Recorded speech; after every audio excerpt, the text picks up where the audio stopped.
আপনাকে যদি বলা হয় বিয়ে করলে ১৬ লাখ টাকা পাবেন, আপনি কি সুযোগটি হাতছাড়া করবেন? হয়তো না। শুনতে অবিশ্বাস্য হলেও সত্যি, এমনই অফার পেয়েছে সংযুক্ত আরব আমিরাতের একটি ব্যবসায়িক প্রতিষ্ঠানের কর্মীরা। সেই প্রতিষ্ঠানের কেউ বিয়ে করলে ১৬ লাখ টাকা উপহার পান। মোটা অঙ্কের এই আর্থিক প্রণোদনার ঘোষণা অনলাইনে ছড়িয়ে পড়তেই নেটিজেনদের মধ্যে শুরু হয়েছে নানা কৌতূহল। বর্তমান সময়ে এসে বিয়ে করতে অনেকেই যেন অনাগ্রহী। তাদের কথা চিন্তা করেই এবং পারিবারিক জীবন শুরু করতে উৎসাহ দিতে এক ব্যতিক্রমিক আর্থিক প্রণোদনার ঘোষণা দিয়েছে সংযুক্ত আরব আমিরাতের শীর্ষস্থানীয় এক ব্যবসায়িক প্রতিষ্ঠান।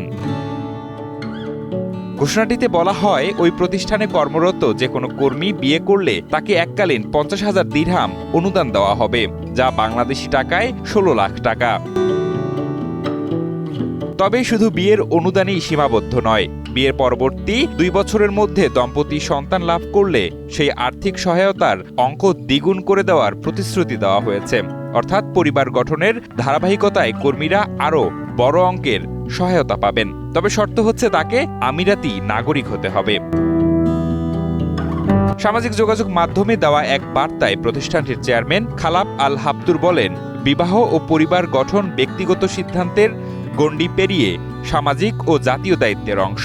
তার মতে, টেকসই সমাজ এবং শক্তিশালী জাতি গঠনের ভিত্তি হল স্থিতিশীল পারিবারিক কাঠামো, যা বিয়ের মাধ্যমে শুরু হয়। সংযুক্ত আরব আমিরাত সরকার দীর্ঘদিন ধরেই তরুণদের পারিবারিক জীবন শুরু করতে বিভিন্নভাবে সহায়তা দিয়ে আসছে। তবে নাগরিকদের ভবিষ্যৎ, নিরাপত্তা ও সামাজিক সংহতি জোরদারে বেসরকারি খাতেরও বাস্তব ভিত্তিক ভূমিকা রাখা জরুরি। এই ভাবনা থেকেই এমন সিদ্ধান্ত।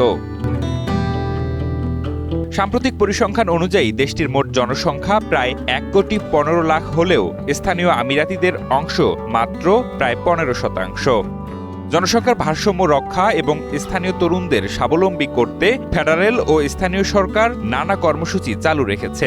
মূলত অর্থনৈতিক নিরাপত্তা নিশ্চিত করে তরুণ প্রজন্মকে একটি সুস্থ, স্থিতিশীল ও সুন্দর পারিবারিক জীবনের পথে এগিয়ে নেওয়াই এই উদ্যোগের মূল উদ্দেশ্য।